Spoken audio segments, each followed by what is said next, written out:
I'm about to review these. I ain't take no trades today because I missed this trade.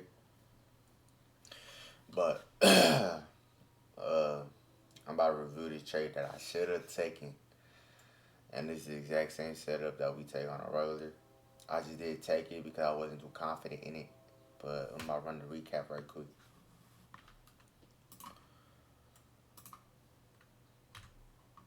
Alright, so I really wanted to sell today, right? Looking at the market, there's like consolidation, up and down, up and down, up and down. I'm like, it shouldn't keep on consolidating for too long. I really want this shit to break. So it was like around 40, 50 around here that I was trading or looking at the market. This was my previous zones before, my support slash resistance. Same thing, support slash resistance, right? And then this is just like the middle of it. You feel me? Got respected a couple times, whatever.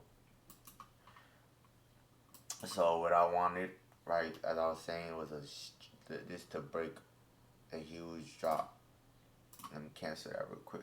But I wanted this to break because I know if it broke, right. First of all, we've been consolidating for man long. I wanted this shit to break, then I'm selling, right.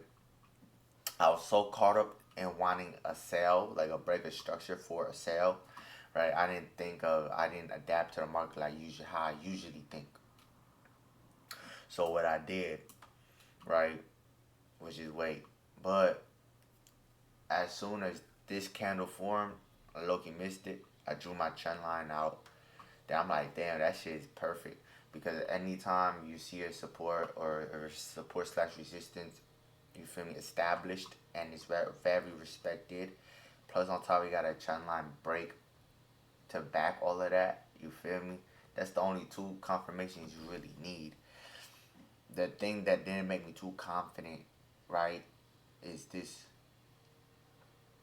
The 50 move average is right in the middle. So God forbid, let's say I took this trade, right, goes right up to the 50 move average, just drop back down. That's a possibility, right? So that's another reason why I didn't take the trade. I wasn't. First of all, I missed it already technically because once this candle went, it already left. But if you're looking at all our rules, pullbacks and retests and all, guess what? Broke. Like I said, established a beautiful support. Broke out of trend line. Then it came back down to the last high, you could say, or whatever, however you want to look at it, right? Technically, this would be the last high, but as the last candle high, you feel me? This would be resistance. You know what I'm saying? And then it broke through this red candle, boom, making a higher high, you could say, or a lower high. Came back down to retest this. You either wanted to retest this or retest this, right?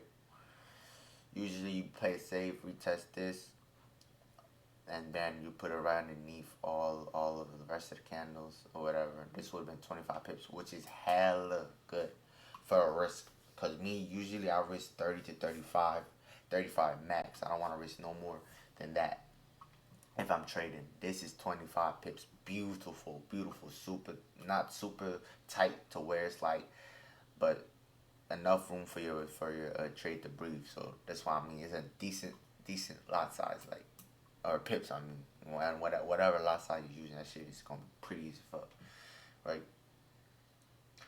So all our rules matched up, and guess what? Once this pulled back a bit, and then another green candle formed, that's when you establish a trend line from the bottom, and actually just kept on going. And my target would have been this box right here or this. But me, I'm always humble. So what I would do is just aim for something like this. And that's what I did. This would have been 90 pips easily. But like I said, I wasn't too confident in the 50 move average. That's the only thing that threw me off if I was to take this trade. Even this said oversold. Ours I said was oversold when it touched this. Then the 50 on the RSI crossed over, right? As soon as this broke, the trend line broke too. Beautiful. So that's two confirmations just on the RSI oversold plus a you could say a 50 cross, you could say. There's two confirmations. Plus, we got a very established support, supply demand, whatever. And then trend line break, full confirmation, plus a pullback, beautiful as fuck. Retest. Technically, that's another confirmation. That's five. The only thing that's in the way, 50. The 50 is very strong, it's very respected. Most of the time, or some, yeah, you could say most of the time, when the 50 gets tapped, it either gonna stay around the 50 and go back up, or break through. And for example, you can see clear as day comes up, break through, come back down, and there's a beautiful retest area, and they just kept on respecting the 50. You feel me? So the 50 is very respected, and I respect the 50 a lot. So that's why I didn't take no trades today. And I'm probably just gonna shut this off after. But I wanted to recap this. This matched our rules. You feel me? But this right here, the 50 is what made me not really want to take this trade. But I already miss entry it anyways. Feel me? But yeah, that's the trade for today. I didn't take no trades. I was watching it all morning long from 7:30. Yeah, I got up at 7:30, so like 7:40, I was on the computer and shit looking for the goal setup. Nothing occurred, so guess what? We gonna go back tomorrow. So Monday, which is yesterday, break even. Then today, no trades. So I'm at $0 today. At least I'm not in the negative. Feel me? So that's a plus sign for me. I guess tomorrow we gon' what's tomorrow? Wednesday. I guess tomorrow we gonna run it back, get the same shit, do the same shit. That's it. And I'm not gonna be trading Fridays no more because what's it called?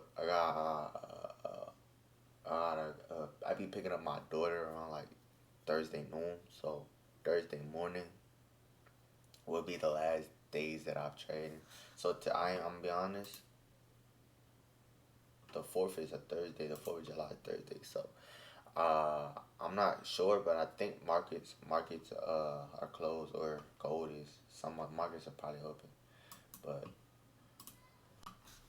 so I'm not even. So tomorrow gonna probably be my last trading day, cause I get my daughter on 4th of July, which is a Thursday, and I don't even think we trade Thursday. So I'm probably gonna end this week on break even, or probably not even gonna trade this whole week.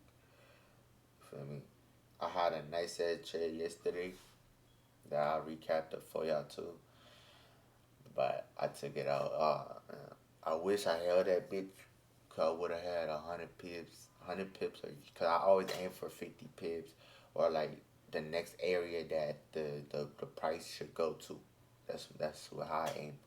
So yesterday when I took that trade, price was aiming like the area that I wanted to hit, and that area, so it had happened. The area that I wanted to hit ended up being 100 pips from where I wanted to enter. So it was beautiful. But guess what? News came out, big candles, and then started playing with my emotions. And then I just took it out because when you gamble, when you trade news and shit, it's low key gambling, because you gotta understand. Let's say your analysis is all right. You have 4 or 5 confirmations in the trade. Let's say you're selling it, right? Cool. You're in profit, right? Next thing you know, big ass candle, boom, flushes up. Then it comes back down. Guess what? You just got wicked out. And that wick was like 40, 50, 60 pips. And my stop loss is only 35 pips. So, you feel me? I'll just take, I didn't even want to take the chance. I just took that beat out. So, like, save your money, or shit, risk it, bro. You're using stop loss for a reason. You're trading for a reason. You're willing to lose that money that you're putting up, right, to make a certain amount. So you put up 1%, or however much that is. You put up 1%, right? Guess what? You should be making 2 to 3% or more every trade. But for sure, at least on 1 to 2. That's what I'm trying to tell you. right, man. Y'all be safe, bro. Y'all